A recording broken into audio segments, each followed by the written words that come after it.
আসসালামু আলাইকুম। আজকে বিকালে গেছিলাম আমাদের আলুর জমিটা দেখতে। গিয়ে দেখি আমাদের আলুর জমির অবস্থা তো একেবারেই খারাপ। কি আর বলবো, এত পরিমাণে এন্দুর লাগছে যে একটা ছিলা একবারে চাষ করার মতন অবস্থা করে ফেলেছে।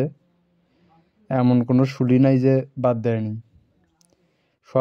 প্রায় সবগুলোর শুলির ভেতর দিয়ে যে গর্ত করছে, আলুর শুলিগুলো একেবারে খুঁড়ে ধলফতাল করছে। এত পরিমাণে এন্দুর লাগছে, এটা বলার মতো না।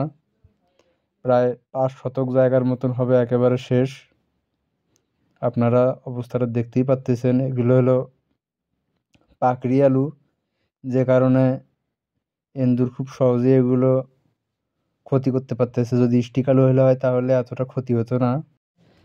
এটা আমাদের মাছ চাষ করার জমিটা। এটার চারপাশে অনেক বড় বড় আইল আছে। এই আইলগুলোতেই মূলত এন্দুরগুলো থাকে। এখন আইল থেকে আলুর মধ্যে এসে ধরছে।